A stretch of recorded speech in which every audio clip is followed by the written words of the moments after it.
Hello friends, எல்லாரும் எப்படி இருக்கீங்க? கண்டிப்பாக நல்லா இருப்பீங்கன்னு நம்புகிறேன். இதில் வந்து நம்ம பெஸ்ட் பெர்ஃபார்மர் பார்த்துட்டு அப்படியே கேப்டன்சி பற்றியும் பேசிடலாம். அதுக்கு முன்னாடி நம்ம சேனலுக்கு ஃபஸ்ட் டைம் வரவங்க சப்ஸ்கிரைப் பண்ணிக்கோங்க. உங்களுக்கு வீடியோஸ் பிடிச்சிருந்தா லைக் பண்ணுங்கள், உங்களுக்கு பிடிச்சவங்களுக்கு ஷேர் பண்ணுங்கள்.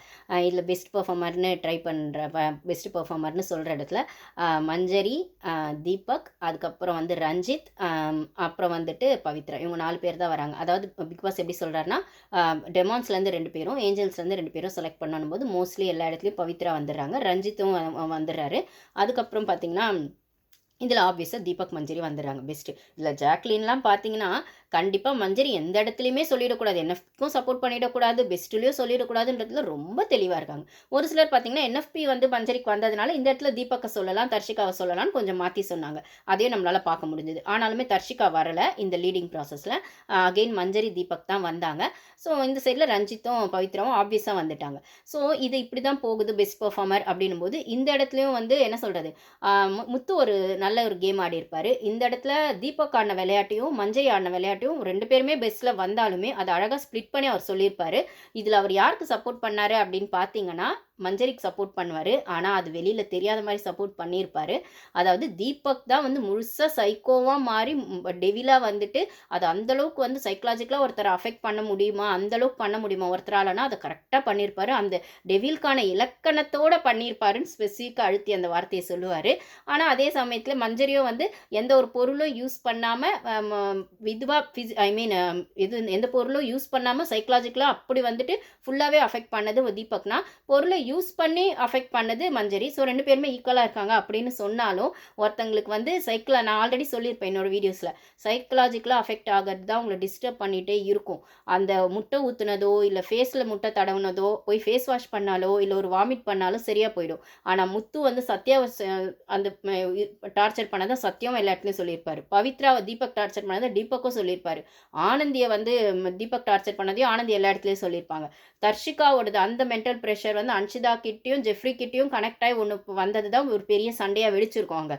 ஸோ சைக்கலாஜிக்கலாக ஒருத்தருங்களை அஃபெக்ட் சத்யாலாம் சொல்லியிருப்பாரு. முத்து அன்னைக்கு பேசினதே எனக்கு மண்டையில் ஓடிக்கிட்டே இருந்தது, என்னால் தூங்கவே முடியல சார் அப்படின்னு ரஜித் கிட்டலாம் சொல்லியிருப்பாரு. ஸோ ஒருத்தங்களை சைக்கலாஜிக்கலாக அஃபெக்ட் பண்ணுறதுன்றது அவ்வளோ ஈஸி கிடையாதுங்க. அதை எல்லாராலையும் பண்ணவும் முடியாது. ஃபிசிக்கல் வயலன்ஸாவது ஜஸ்ட் முட்டையை உடச்சி ஊற்றுறது, மிளகா சாப்பிட வைக்காதுன்னு ஏதோ அந்த டைமுக்கு என்ன தோணுதோ ஹீட் ஆஃப் த மூமெண்ட்டில் பண்ணிடலாம். இப்போ அந்த சாச்சனா பண்ண மாதிரி கிழிக்கிறது, அது பண்ணுறது அப்படிங்கிறது பண்ணிடலாம். இல்லை ஒரு கோவத்தில் வந்து சண்டை போடுறது அப்படிங்கிறது கூட அந்த ஹீட் ஆஃப் த மூமெண்ட் வர்றதான்னு ஒன்று நம்ம வச்சிடலாம். ஆனால் சைக்கலாஜிக்கலாக பண்ணுறதுங்கிறது டக்குன்னெலாம் பண்ண முடியாது. அதுக்கு ஹோம் ஒர்க் பண்ணி ரொம்ப யோசிச்சா மட்டும்தான் அதை பண்ண முடியும். இதில் வந்து தர்ஷிகாவை வந்து தீபக் வந்து சொல்லுவார் பெஸ்ட் பெர்ஃபார்மர். அதாவது மஞ்சரியை வந்து எப்படி பண்ணுவார்னா, இந்த வஞ்ச புகழ்ச்சி மாதிரி தான் பண்ணுவார். இந்த இடத்துலையுமே பெஸ்ட் பெர்ஃபார்மர் வேறு வழியே எல்லாம் மஞ்சரி சொல்லணுங்கிறதுக்காக சொன்னன்ற மாதிரி தான் சொல்லுவார். ஆப்வியஸாக மஞ்சரி வந்து பெஸ்ட் பெர்ஃபார்மர் சொல்லி தான் ஆகணும். அவங்க முழுசாக டெவிலாக மாறினாங்க அப்படிங்கிற மாதிரி அதை வந்து அட்ரஸ் பண்ணுவார். அவங்க நெகட்டிவாக சொல்லணும், ஆனால் அது நெகட்டிவாக தெரியாமல் பாசிட்டிவாக தெரியணுங்கிற மாதிரி தான் சொல்லுவார். இவர் எப்படி சொன்னார் அதே மாதிரி தான் முத்து வந்து தீபக்கை சொல்லியிருப்பார். முழுசாக சைக்கோவாக மாறி அந்தளவுக்கு ஒரு சைக்கலாஜிக்கலாக ஒருத்தங்களை வந்து அஃபெக்ட் பண்ணுது அப்படிங்கிற அந்த சைக்கோன்ற வார்த்தையை மட்டும்தான் யூஸ் பண்ணலை. ஆனால் அவர் சொன்னது பார்த்தீங்கன்னா, அந்த டெவில்கே ஒரு இலக்கணத்தோட தீபக் சார் அப்படி நடந்துக்கிட்டாரு அப்படின்னு சொன்னது அப்படி தான் இருக்கும். அப்போ அதே இடத்துல தர்ஷிகாவை தீபக் சொல்லும்போது பெஸ்ட் பெர்ஃபார்மர்னு அவங்க ஹோம்ஒர்க்லாம் பண்ணி அது ஒன்று பண்ணாங்க அப்படின்னு சொல்லும்போது, அந்த ஹோம்ஒர்க்கை ஆக்சுவலி பார்த்தா தர்ஷிகா தீபக் உட்காந்து ஒன்றா தான் பண்ணியிருப்பாங்க. நாளைக்கு நம்ம 2 பேருமே டெவிலாக இருக்க போகிறோம், ஸோ என்ன பண்ணலாம் அப்படிங்கிற மாதிரி யோசிச்சு தான் பண்ணும்போது, அதனால தான் வந்து அந்த மார்னிங் ஆக்டிவிட்டியில் கூட ஃப்ரெண்ட்ஸ்குள்ள க்ளோஸாக இருக்க தர்ஷிகா கூட இருக்கணும்னா, இப்போ தர்ஷிகா கூட ஒரு கனெக்ட் வந்து தீபக்கா இருக்குது, அதே தர்ஷிகா கூட கனெக்ட் வந்து மஞ்சரிக்கா இருக்குது. இப்போ இந்த வாரம் எலிமினேட் ஒருவேளை தர்ஷிகா ஆயிட்டாங்கன்னா அவங்க வந்து பர்சனலாக யார் கூட கனெக்ட் ஆவாங்க அப்படிங்கிறது எனக்கு தெரியல. எவிக்ட் ஆவாங்க ஆக மாட்டாங்கன்றது ஒன்று இருக்குது. ஆனால் வீட்டுக்கு வெளியில் போய் தர்ஷிகாவும் வந்து தீபக்கும் வந்து தர்ஷிகா கூட வந்து ஒரு ஃப்ரெண்ட்லியாக இருப்பான்னு சொல்கிறாரு. மஞ்சரியும் வந்து அதை சொல்கிறாங்க, தர்ஷிகா கூட இருப்பேன் அப்படிங்கிற மாதிரி ஒன்று சொல்கிறாங்க. இதில் யார் கூட அவங்க உண்மையாக ஃப்ரெண்ட்ஷிப் மெயின்டைன் பண்ண போகிறாங்கன்றது அவங்க பிரச்சனை, அது நம்மளுக்கு தேவையில்ல. பட் ஆனால் இந்த வீட்டுக்குள்ளே தர்ஷிகா யாரை வந்து ட்ரஸ்ட்டாக நம்ப போகிறாங்கன்னா, அது வந்து ஃபஸ்ட்டு விஷாலை தான் நம்ப போகிறாங்க. அதுக்கு அடுத்து ஒரு பிரதர் பேஸ்லேயோ ஒரு ஃப்ரெண்ட்லி பேஸ்லேயோ மஞ்சரியை வச்சுக்குவாங்களா தீபக்கை வச்சுக்குவாங்களான்னு தெரியல. ஒரு வேளை இந்த வாரம் அவங்க எலிமினேட் ஆகலைன்னா அது அவங்களோட கேம் எப்படி மாற்றோங்கிறத நம்ம வெயிட் பண்ணி தான் பார்க்கணும். ஸோ இந்த இடத்துல தர்ஷிகாவோடது அந்த டெவில் மோடோ அதுவும் வந்து அப்ரிஷியேட் பண்ணுற விதத்தில் தான் இருந்துச்சு அப்படின்னா, மஞ்சரியை கிரிட்டிசைஸ் பண்ணிவிட்டு தர்ஷிகா கொடுக்கணும்னு தீபக் சொன்னதை நம்மளால் பார்க்க முடிஞ்சது. இந்த இடத்துல மஞ்சரியும் தனக்கான ஸ்டாண்ட் எடுக்க கண்டிப்பாக வந்து மிஸ் பண்ணவே இல்லை. அவங்களுமே வந்து எனக்கு வந்து சைக்கலாஜிக்கலாக அஃபெக்ட் பண்ணுறது கஷ்டமாக இருந்தது, ஒருத்தங்களை சைக்கலாஜிக்கலாக அஃபெக்ட் பண்ணுறது தான் கஷ்டம் அப்படின் போது அது அவங்க மைண்டுக்குள்ளே ஓடிக்கிட்டே இருக்கும். அதை விட ஃபிசிக்கலாக பண்ணிடலாம் தான் நான் அந்த சாய்ஸ் எடுத்தேன், என்னால் அது பண்ணவும் முடியாது அப்படிங்கிற மாதிரி அவங்க வந்து அவங்களுக்கான ஜஸ்டிஃபிகேஷனும் கொடுக்க தவறலை. ஸோ வந்து அவங்க அதையும் கரெக்டாக அவங்க சொல்லியிருப்பாங்க. ஸோ அவங்கவுங்களுக்கான ஸ்டாண்ட் அவங்கவுங்க எடுத்தாங்கன்னு தான் சொல்லணும். இந்த இடத்துல வந்து ஜாக்லின் ஓவரா சீன் போட்டது தான் அப்படி இருந்தது. தீபக்லாம் செம்ம ஸ்கேரி. அவர்லாம் பண்ணதெல்லாம் பார்த்தா நான் வந்து ஏஞ்சல் சைட்லேருந்து அப்படியே கண்டிப்பாக அவுட்டே இருப்பா அப்படிலாம் சொன்னதெல்லாம் நீங்கள் உங்கள் ஸ்கேரி எந்த அளவுக்குன்னா பிக் பாஸ் வந்து ஜாக்லின் அப்படி சொன்னோன்னே அப்படி ஒரு அலற மாதிரி ஒரு சவுண்ட் கொடுப்பீங்களா, அது ஒரு வாட்டி பரவாயில்ல, 2 வாட்டி பரவாயில்ல, ஒவ்வொரு வாட்டியுமா அவ்வளோ பயப்படுவீங்களா ஜாக்லின் நீங்கள் பிக் பாஸ் வாய்ஸ்க்கு? இப்போ எங்களுக்கு தெரிஞ்சிச்சு நீங்கள் எவ்வளோ பயப்படுவீங்க, எவ்வளோ கண்டென்ட் கொடுப்பீங்க, இல்லை எந்த அளவுக்கு வந்து உங்களுக்கு தேவைன்னா ஒரு சீனை வந்து பெருசாக எக்ஸாகரேட் ஆக்கி அன்ஷிதா ஜாக்லின்னா யார் பெரிய சீன் போடுறாங்கன்னா 2 பேரை போட்டி பண்ணி அங்கே பெர்ஃபார்மன்ஸ் பண்ணுறதுக்கு எதுவுமே இல்லைனாலுமே அதை ஒரு பெர்ஃபார்மன்ஸாக க்ரியேட் பண்ணுவீங்கன்றது நல்லா தெரிஞ்சு போயிடுச்சு ஜாக்லின். ஓகேங்களா? சரி, ஓகே. இப்போ இப்படி தான் அந்த பெஸ்ட் பர்ஃபார்மர் செலக்ட் பண்ணுவாங்க. ஸோ இந்த இடத்துல 2 பேரும் வர பட்சத்தில் தீபக்குக்கும் எல்லாருக்குமே இந்த 4 பேருக்குமே வந்து அந்த தண்ணியில் கண்டம் அப்படிங்கிற மாதிரி டாஸ்க் தான் வைக்கிறாங்க.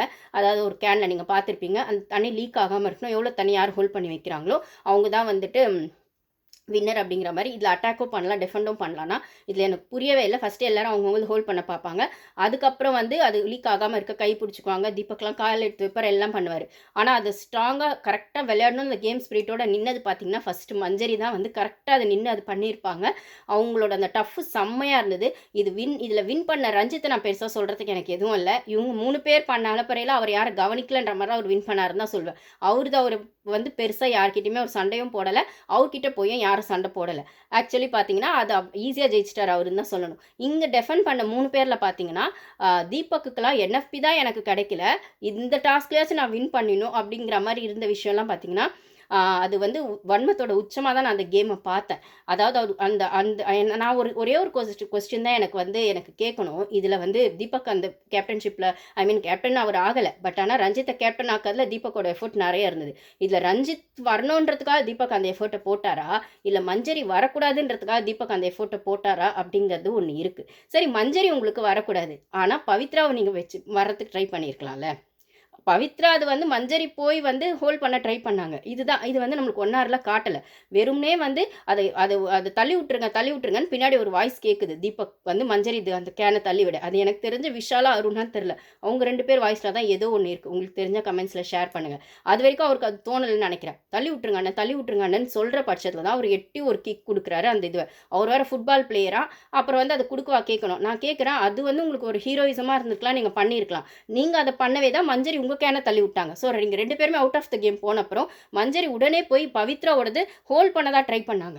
சரி, நம்மளுக்கு தான் கிடைக்கல, பவித்ராக்காவது கிடைக்கட்டும் அப்படின்னும் போது நீங்கள் வந்து அவங்க மஞ்சரி ஹோல்ட் பண்ணதுனாலே பவித்ராக்கும் கிடைக்கக்கூடாது அப்படிங்கிற பட்சத்தில் அங்கே நீங்கள் அந்த இடத்துக்கு போய் அவங்கள 2 கேர்ள்ஸையும் நீங்கள் அட்டாக் போகிற பட்சத்தில் தான் அந்த கேனில் அது வந்து ரஞ்சித்துக்கு போயிடுச்சு அந்த கேப்டன்ஷிப். அப்போ இந்த இடத்துல பவித்ரா உங்களுக்கு கேர்ள்ஸ்லேயே வந்து அன்ஷிதாவை பிடிக்கும், பவித்ராவை பிடிக்கும் அப்படிங்கிற பட்சத்தில் சரி மஞ்சரியை பிடிக்காது, மஞ்சரி இது பண்ணிட்டீங்க.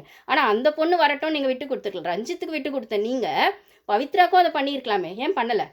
அப்போ இந்த இடத்துல கேர்ள்ஸ்க்கு பண்ணுறதுக்கு உங்களுக்கு விருப்பம் இல்லை. இதே வந்து 24/7 பார்த்தீங்கன்னா பவித்ரா தான் இன்னைக்கு ஃபுல்லாக சமைச்சிருப்பாங்க, வடை சுட்டுருப்பாங்க, எல்லாம் செய்வாங்க. அவங்க கிட்ட போய் அவ்வளோ நைட் எதாவது ஹெல்ப் என்ன சொல்லுங்கம்மா செய்கிறேன், எதாவது ஹெல்ப் என்ன சொல்லுங்கம்மா செய்கிறேன் கிச்சனில் அப்போல்லாம் பேசினவர் இன்னைக்கு அந்த பொண்ணுக்கு ஒரு டாஸ்க் வருது. ஏற்கனவே அந்த பொண்ணு 2 வாட்டி டாஸ்கில் வின் பண்ணாமல் போயிருக்கும் கேப்டன்ஷிப்பில். இதில் நீங்கள் டீசெண்டாக கொஞ்சம் வந்துட்டு இப்போ நீங்கள் ஆல்ரெடி ஒரு கேப்டன்ஷிப் வாங்கிட்டீங்க, வாங்கினாலும் நீங்கள் நாமினேஷனில் இல்லை, 2 வாரமே நாமினேஷன்லேருந்து எஸ்கேப் ஆகுறீங்க.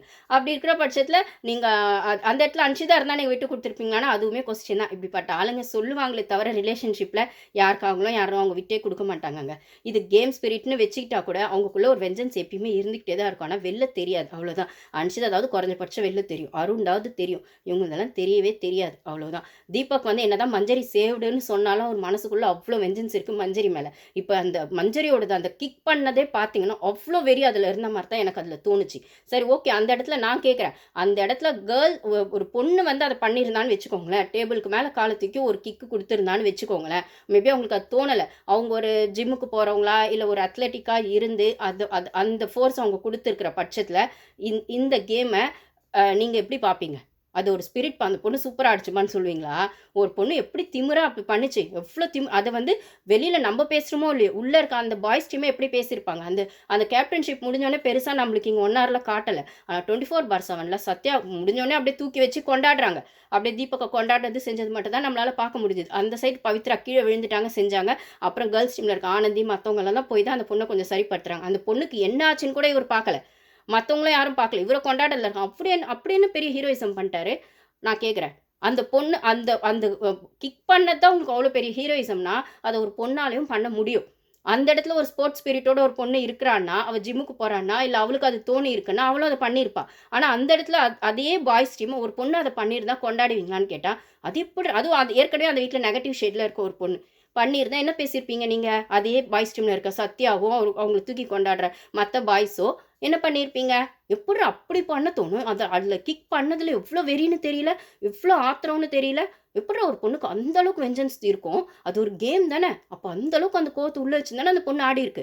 அதுவும் ஒரு பொண்ணு சத்யா மாரி ஆளுங்கலாம் உட்காந்தா தப்பு, எழுந்தா தப்புன்றாங்களே பொண்ணுங்கள தான். அப்ப அந்த இடத்துல ஒரு பொண்ணு அந்த மாரி கால எட்டு உதைச்சு ஒரு கேம் ஆடி வின் பண்ணியிருக்கு. இல்ல அட்லீஸ்ட் அந்த ஒரு கேம்க்காக பண்ணியிருக்கு. அப்டின்னாலுமே நீங்க அவ்ளோ ஈஸியா ஒத்துக்குவீங்களா? நான் கேட்கிறேன் அந்த பாய்ஸ் டீம்ம பார்த்து. இப்ப அகைன் ஒரு பாய்ஸ் டீம் ஃபார்ம் ஆகுதாங்க. தீபக் அத ட்ரை பண்றாரா? எனக்கு அந்த கேப்டன்ஷிப் பார்க்கும்போது அப்படிதான் இருந்தது. இந்த இடத்துல கடவுளேன்னு தீபக் வின் பண்ணல. எனக்குமே இஷ்டம் இல்ல தீபக் வர்றதுல. திருப்பி அவர் வந்து ஏதோ ஒண்ணு ப்ரொஜெக்ட் பண்ண தான் ட்ரை பண்ண போறாரு. அவங்கவங்க இண்டிவிஜுவல் கேம ஸ்பாயில் பண்ணி அவர் கேம்க்குள்ள கொண்டு வர தான் ட்ரை பண்ணுவாரு. இதுல அவர் இண்டிவிஜுவல் கேம் ஆனா எனக்கு பிரச்சனை இல்லங்க. திருப்பி எந்த அளவுக்கு முத்து மேனிபுலேட் பண்ணி பண்றாருன்னா கூட அது ஒரு வகையில எடுத்துக்கலாம். மேனிபுலேட் பண்ணி பண்றத. ஆனா இவர் வந்து ஃபேக்கா ஒண்ணு பண்ணி தான் எல்லார் கூடயும் ஒண்ணு பண்ணிட்டுருக்காரு. இவர் கூட இருக்கவருக்கே உண்மையா இருக்க மாட்டாருங்க. அருணுக்கும் இருக்க மாட்டாரு. சத்யா பண்ணா சத்யாவுக்கும் இருக்க மாட்டாரு. ஏன் அன்ஷிதாவ அவ்வளோ பண்ணிட்டு இருக்க அன்ஷிதாவே இந்த கேப்டன்ஷிப்ல இருந்தா கூட அவர் விட்டு குடுத்துருக்கலாம் மாட்டாரு. அது புடிச்ச பொண்ணான பவித்ராக்கே அவர் அது பண்ணல. அதுக்கப்புறம் போய் பவித்ரா உட்காந்து உள்ளேயும் பேசுறாங்க. நம்மளால அதையும் பார்க்க முடிஞ்சுது. அது ஏன்டி எந்து வந்து அட்டாக் பண்ணாரு, எந்து வந்து அட்டாக் பண்ணா, அப்ப சாச்சனா வந்து சொல்லுவாங்க. இந்த மாரி வந்து அவருக்கு வந்து மஞ்சரி ஆகக்கூடாது, நீயும் ஆகக்கூடாது, ரஞ்சித் ஆகணும். அதனால பண்ணாரு கேம் ஸ்பிரிட்ன்னு. அதுக்கப்புறம் ஆனந்தி சொல்லுவாங்க, இது வந்து நீ ஏன்டி அப்படி பார்க்குற? அ அவரு அவரு வந்து அவருக்கு நீ வரக்கூடாது, ரஞ்சித் வந்தாரு நான் பண்ணியிருக்கலாம். இத இப்படி சொல்ல முடியாது. உனக்கு அவங்கள அவருக்கு பிடிக்குன்றதுனால ஒருத்தவங்களுக்கு பிடிக்கும்ன்றத விட்டு குடுக்கணும்னு அவசியம் இல்லன்றது கரெக்ட் தாங்க. ஆனா, கொஞ்சமாவது நீங்க பழகுற பழக்கத்துக்கு நீங்க விட்டு குடுக்க வேணாம். ஆனா, அதே அளவுக்கு அவ்வளோ வன்மத்தையும் காட்ட வேண்டாம்ல. அப்ப அதுதான் ரஞ்சித் வந்து ரொம்ப தல தூக்கி வச்சு ஆடுவாரு தீபக்க. நான் ஒரு ரஞ்சித் சார் கூட தீபக் கூட நான் பழகுனதில்ல, பேசுனதில்ல. ஐ லவ் யூ சாமி அப்படிலாம் சொல்ற பட்சத்தில, ரஞ்சித் சார் அவரு உங்களுக்காக பண்ணணும்னு பண்ணல. அவரு ஏதோ நல்ல பேர் வாங்கணும்னு ஒண்ணு பண்ணாரு. இல்ல மஞ்சரி மேல இருக்க கோவத்த காட்டணும்னும் போது அந்த கிக்கு குடுத்தோனே அவர் ஹீரோ ஆயிட்டாரு. அதுக்கப்புறம் அவர் கேப்டன்ஷிப் வந்தா என்ன, வரலனா என்ன?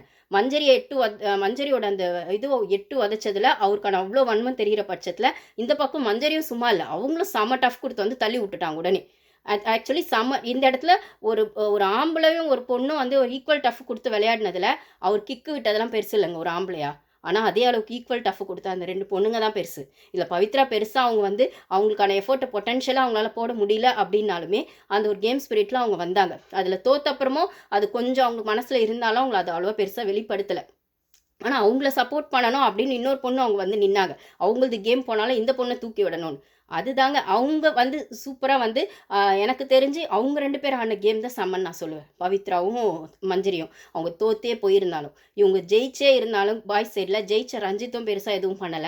அவர ஜெயிக்க வைக்கணுங்கிறத விட மஞ்சரி இது வந்து 8 உதைச்சிட்டு நான் ஒரு ஹீரோயிசம் காட்டணும்னு அவர் காட்டுன இந்த ஹீரோயிசம் நான் வந்து அவங்க தூக்கி எனக்கு ஃபர்ஸ்ட் ஒரு நிமிஷம் ஒண்ணுமே புரியல. ஒருவேள தீபக் தான் வின் பண்ணிட்டாரோ இப்படி கொண்டாடினாருன்னு பார்த்தா, அவர் குடுத்த அந்த கிக்குக்கு அப்படி கொண்டாடுறாங்களாமா. அவ்வளோ செம்மையா விட்டு வச்சாராமா. அவர் ஏற்கனவே ஃபுட்பால் பிளேயர்ன்னு ஒரு இடத்துல சொல்லியிருப்பாரு. அதனால தான் ஜெஃப்ரியை கூட சப்போர்ட் பண்றதா ஒண்ணு சொல்லியிருப்பாரு. நம்மளுக்கு 1 ஹார்ல அதெல்லாம் காட்டல. அந்த மார்னிங் ஆக்டிவிட்டில. அந்த பால் உதைக்கிற மாரி நெனச்சுக்கிட்டு அவர் அது பண்ணது. அந்த இடத்துல அதே ஃபுட்பால் பிளேயரா ஒரு பொண்ணு இருந்து அத பண்ணியிருந்தா, இதே பாய்ஸ் டீம் தூக்கி கொண்டாடுமான்னு கேட்டா, கண்டிப்பா மாட்டாங்க. அதுவும் நெகட்டிவ் ஷேட்ல அந்த வீட்ல டிராவல் ஆயிட்டு இருக்க ஒரு பொண்ணு பண்ணியிருந்தா நீங்க என்ன சொல்லுவீங்க? அவங்க 1008 பிளேயரா இருக்கட்டுங்க. இது இத்தினி சோசியல் மீடியா பாக்குது. அது எப்புட்றா ஒரு பொண்ணு கால தூக்கி அவ்ளோ கோவத்தோட, அவ்ளோ வன்மத்தோட அந்த கேன போட்டு அப்படி பண்றது? கேமாவே இருந்தாலும் ஒரு ஜென்யூனிட்டி வேணா, இத்தினி கேமரா பாக்குதுன்னு வேணா, இவ்ளோ பேர் வெளியில பாப்பாங்க. அப்ப அந்த பொண்ணுக்கு எவ்ளோ திமிரு இருக்கணும். இல்ல எவ்ளோ ஆட்டிட்யூட் இருக்கணும். அப்ப அதெல்லாம் ஒரு பொண்ணா? ஏற்கனவே அப்படிலாம் நீங்க பேசின ஆள் தானே. சௌந்தர்யாவையும், அப்புறம் வந்து சத்யாவும் பேசியிருக்காரு சௌந்தர்யாவ. மேனஸ் இல்லன்னு சொல்லிட்டு இவரு தீபக்கும் பேசியிருக்காரு. அவங்களுக்கு புடிச்ச பொண்ணு அன்ஷிதாவும் வந்து இதுல இருந்தா எப்படி ரியாக்ட் பண்ணியிருப்பாரோ தெர்ல. ஆனா பவித்ரா மஞ்சரி அவங்களுக்கு பிடிக்காது. பவித்ராவ பிடிக்கும் தானே. பவித்ராட்ட காலையிலேருந்து சுத்தி சுத்தி வந்துட்டு இருந்தாரு. டீக்குணும், காஃபிக்குணும், வடைக்குணும் சுத்தி சுத்தி வந்திருந்தாரு. "எதா ஹெல்ப்னா சொல்லுங்கம்மா, சொல்லுங்கம்மான்னு." ஆனா அந்த ஒரு கேமுன்னு வரும்போது, மஞ்சரி போய் அவங்கள வந்து அந்த வீட்ல நெகட்டிவ் ஷேடா தெரியிற மஞ்சரி, பவித்ராக்காக ஒரு ஹோல்ட் பண்றாங்க. ஆனா நீங்க என்ன பண்ணீங்க? உங்களுக்கு புடிச்ச பொண்ணுன்னு சொன்ன பவித்ராக்கே வந்து நீங்க ஆப்படிச்சீங்க. எனக்கு புரியல. உங்களதெல்லாம் அப்போ உங்க கேமுக்குன்னா நீங்க என்ன வேணா பண்ணலாம்னா, அப்ப இது அப்போ கேம்னா அப்படிதான் இருக்கும். அது கேம் ஸ்பிரிட்னா அப்படிதான் இருக்கும். இதிலே விட்டு குடுக்கணும்னு இத பார்க்குறவங்க ஒரு கேள்வி கேட்கலாம். அப்ப அதே தான் நான் கேட்கிறேன். அதே கேம் ஸ்பிரிட்ல ஒரு பொண்ணு ஆடுனா மட்டும், அவ இப்படி ஆடுறா, இந்த ஸ்ட்ராட்டஜி சரியில்ல, அவள வந்து ஆன்டகனிஸ்ட், அவ வந்து வைரஸு அப்படின்னு சொல்ற அருண் ஆகட்டும், இல்ல வந்து அது என்ன அப்படியே ஒரு பொண்ணு இப்படியே நடந்துக்குவா, சும்மா இல்லாம எல்லா இடத்துலயுமே பிரச்சனை பண்ணி வச்சா யார் நாமினேட் பண்ண மாட்டாங்க. அப்படின்னு பின்னாடி உட்காந்து பேசுற தீபக் ஆகட்டும், என்ன? அது ஏன் ஒரு பொண்ணு ஒரு ஸ்டாண்ட் எடுத்தா நீங்க அது வேற மாரி ப்ரொஜெக்ட் பண்றீங்க. ஒரு பையன் எடுத்தா மட்டும் அது ஹீரோயிசம் ஆயிடுமா? எனக்கு தெரியல. அத தான் சொல்லணும்னு நெனச்சேன். இந்த கேப்டன்ஷிப்ல ரஞ்சித்த வின் பண்ண வச்சுட்டாங்க. அவரு எப்படி பண்ணுவாருங்கிறது அது அவர் இஷ்டம். ப்ளஸ் அவரும் பெருசா எதுவும் பண்ணுவாரான்றதுலாம் எனக்கு தெரியாது. ஆனா ஒரு வகையில வந்து தீபக் பண்ணது ஹீரோயிசம்லாம் நான் சொல்ல மாட்டேன். அவருக்கு ஈக்குவல் டஃப் குடுத்த 2 கேர்ள்ஸ் ஆனத தான் நான் சூப்பர்ன்னு சொல்லுவேன். உங்க கமெண்ட்ஸ ஷேர் பண்ணுங்க கைஸ். Thank you.